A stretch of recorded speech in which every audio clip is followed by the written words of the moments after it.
大家好，我是周底，今天要聊聊钱币收藏的好处有哪一些。钱币收藏是一种很棒的兴趣爱好。当有人拿出钱币津津乐道的时候，旁边的人可能看不懂，但其实对于收藏家来说，钱币是一种回忆。I got in change when I bought a hot dog at the circus. My daddy let me keep the change. He always let me keep the change. 小时候使用过，而且当时你的食衣住行都靠它了，让人回味无穷。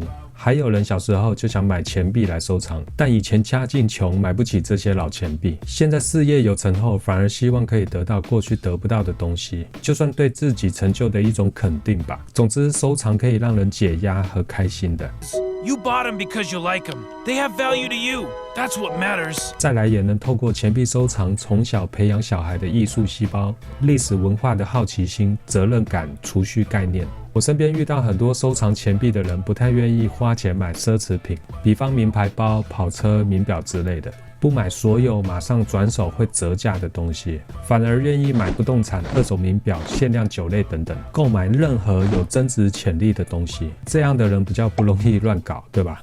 不说能致富，至少能守住财富。对了，还有一个好处就是偷存私房钱，不用我解释吧？这部分另一半或许不太爱听。换个说法吧，退休后的一笔资金，有时会有意想不到的财富累积哦。就算买股票涨价了，也很难克制自己的手不去卖股票。但是收藏品涨价了，反而更能有永久保存的欲望。再一个说法是，可当家里的一笔救命资金，比如生重病了、投资失败，毕竟人生起起伏伏，谁知道呢？如果人生一切顺畅，也或许可以是传承资产的一种方法。鬼知道经济会不会哪一天泡沫化，分散投资也是一种降低储蓄风险。记得以前很流行，家家户户都有传家之宝，而钱币可以是其中之一。这收藏为什么这么神？那必须提到它的优势之一。体积小，好保存，纸币邮票就注意一点防潮就行。比起字画、酒类、公仔、跑车来说，确实不太占空间。而且终于有公信力强的鉴定机构出现。2005年以前，基本上钱币真假全靠几位专家说了算。目前几家钱币鉴定机构已经普遍被行内人认可，其中一家 PCGS 钱币鉴定公司还是美国股票上市公司。所以还在担心买到假币的人，醒醒吧，时代变了。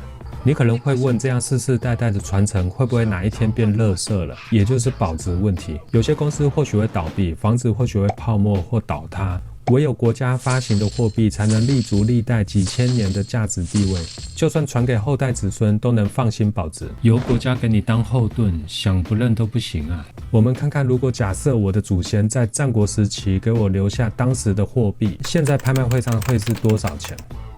这是一枚齐国的6字刀，100万。再来说说赚钱，也就是所谓的投资收藏家。收藏的过程中，有时候会有意外的收获，捡漏或买到你找很久的钱币。相信我，这会比线上游戏打到神装还要兴奋，因为你赚钱了。That's your coin. You want my advice? Keep it. Pass it down to your son. 30, 40, 100 years from now, you're going to have something worth a whole lot more than $4,000. I promise you. You want to keep it? 钱，好的，说些有点文化的事吧。钱币是历史的活化石，帮助了解历史、文化、经济、艺术。就像近代史的一些军阀，对吧？胜王败寇，有势力、有权力的，通通都出现在钱币上面，也算是见证历史的产物。再来，我们看1948年出版的第一版人民币，纸质粗糙，品种混乱，看得出当时解放战争的急迫。解放到哪，赶紧发行货币到哪，导致货币纸张的品质不好。鸦片战争之后的货币偷工减料，看得出当时的经济危机啊。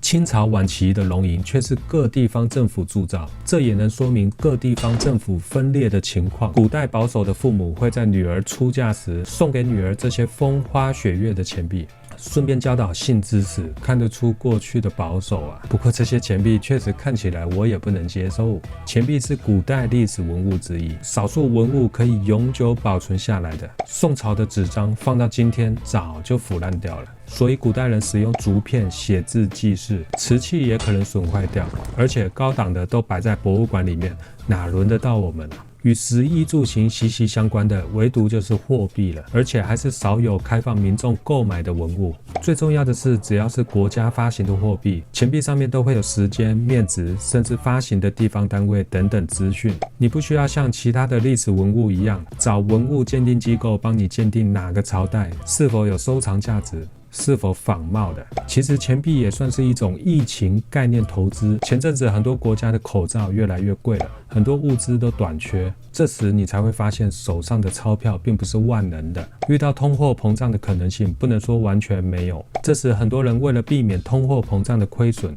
就会去买黄金、白银，钱币也算选项之一哦。再说严重一点吧，如果遇到全球经济泡沫化，历史上就有不少例子。如果真的发生了，人类可能又回归到银本位时代，家里白银最多的人就是有钱人。国家在发行货币是怎么发的，你知道吗？是依照国库里的黄金数量，有多少才能发多少钞票，不是印钞厂想印就印的。说得太沉重了，讲点欢乐一点。钱币收藏可以参加钱币的相关活动，比方钱币拍卖会、钱币国际展销会，很多古玩商城可以逛，还能结交不少好朋友，这将会让生活更有乐趣。以上都在一个前提下才能帮助到你，就是一定要买到真的钱币，不要上当受骗了，不然就当你没看这个影片。